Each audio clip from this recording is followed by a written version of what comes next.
इधर भारत ने ईरानी राजदूत को तलब किया। भारतीय जहाज पर फायरिंग मामले पर इस मुद्दे पर तलब किया गया। हॉर्मुज से गुजरने के दौरान फायरिंग की गई थी। 2 जहाजों को वापस लौटना पड़ा। एक तेल टैंकर, एक जहाज। भारत ने ईरानी राजदूत को तलब किया इस मामले पर और फतेहली से जवाब मांगा। भारतीय जहाज पर फायरिंग केस में ही जवाब मांगा। हॉर्मुज से गुजरने के दौरान फायरिंग की गई थी। इसका एक वीडियो भी सामने आया। और वही ईरानी राजदूत के तलब करने पर मिनिस्ट्री ऑफ एक्सटर्नल अफेयर का बयान। विदेश मंत्रालय ने बातचीत के लिए बुलाया। हॉर्मुज में फायरिंग की घटना पर चिंता जताई है। ईरानी राजदूत ने अधिकारियों तक बात पहुंचाने की बात कही। तो भारतीय जहाज पर जिस तरह से IRGC ने फायरिंग की इजाजत के बावजूद, इसको लेकर भारत ने चिंता जाहिर की। यह स्टेटमेंट इस वक्त आपको दिखा रहे हैं। भारतीय विदेश मंत्रालय की तरफ से स्टेटमेंट जारी करके इस पर चिंता जाहिर की गई और ईरानी राजदूत को भी तलब किया गया, बातचीत की गई। भारतीय जहाजों पर फायरिंग पर ईरानी प्रतिनिधि ने बयान दिया। ईरान और भारत के रिश्ते बेहद मजबूत हैं। हमें उम्मीद है ये मामला सुलझ जाएगा, ये कहा गया है। ईरान और भारत के रिश्ते मजबूत। The relationship between Iran and India is very, very strong, and we hope that it will be okay and it will solve. We don't want to get the war.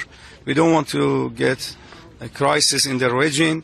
We want peace, and we hope that in the other side also will follow the peace and we get peaceful area.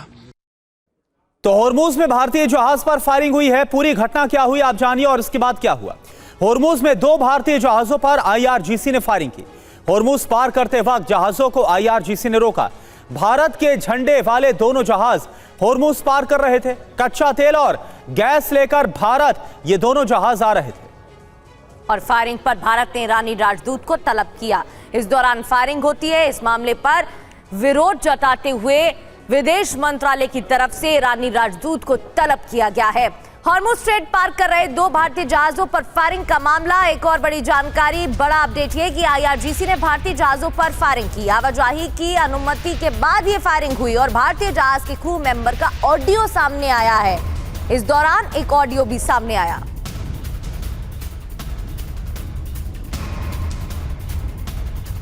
और वहीं Hormuz में भारतीय जहाज रोकने का एक video भी सामने आया, वो भी आपको दिखाते हैं। इससे पहले आपको हमने ऑडियो क्लिप भी सुनाई थी।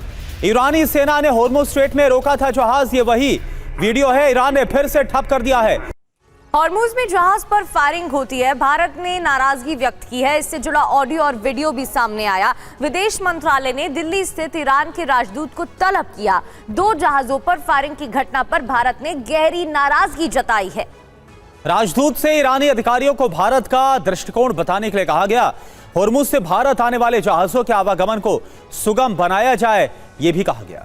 ईरानी राजदूत ने भारत के नजरिए को तेहरान तक पहुंचाने का भरोसा दिया और ईरान ने पहले भारत आने वाले जहाजों को सुरक्षित रास्ता भी दिया था। अब देखिए एक और बड़ी खबर। अमेरिका को ईरान नहीं देगा संवर्धित यूरेनियम। ईरान के उप विदेश मंत्री सईद खतीब बाजोई की तरफ से बयान दिया गया। किसी भी कीमत पर हम संवर्धित यूरेनियम नहीं देने वाले। एक दिन पहले ट्रंप ये बोल रहे थे कि ईरान तो तैयार हो गया है यूरेनियम देने के लिए। संवर्धित यूरेनियम पर बात भी हम नहीं करने वाले, ईरान की तरफ से कह दिया गया है।